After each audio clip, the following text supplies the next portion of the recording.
we know how you won. It was a very dramatic fashion, the closest margin ever in Daytona 500 history, if I'm correct. Yep. Do you want to walk us through what was going on in your mind in that last lap? It was a very bold move, to say the least. Well, it's a good thing you're asking me this 2 days later, because in the moment I would have said I have no idea what was going on, but it took me a few times to watch it back to understand, okay, I remember doing that. I remember making that decision.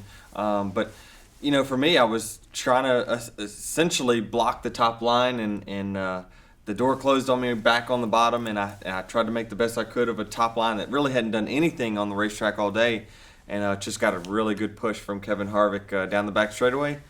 And I get a huge run down there, and we go into turn 3, and I see the leader go up to block me, and I'm like, oh man, I see the middle open up, and I just shot the gap and somehow beat Martin Truex by a foot. There you go.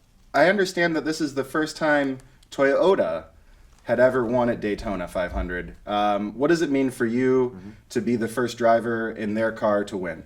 It's big. I mean, they've been such a huge supporter of our sport and our race team personally.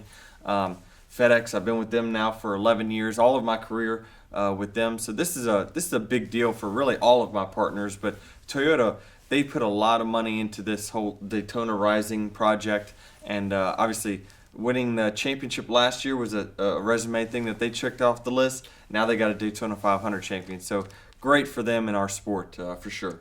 Absolutely. And can you talk a little bit more about, from a personal standpoint, what it means for you to come back after the ACL tear from playing rec ball, back injury, a lot of hardship the past year and a half? What's it mean for you to be back in, this prestigious of an event to claim it? It's been great. I mean, for me, I have gone through those ups and downs like you talked about physically, but we've always bounced back with really good performances. So I need to injure myself about every week or so, because we always perform really, really well off injuries. So, yeah, I mean, I guess, my skill level is about here in basketball, but I think I'm here, and that's typically why I get injured. But I've assured everyone, now that I've blown an ACL in each leg, my days of playing defense is done. There you go. Now, Denny, speaking of basketball, I know you're a Jordan brand athlete. Does this Daytona win, does this mean you're going to get a signature shoe, a player edition, anything like that?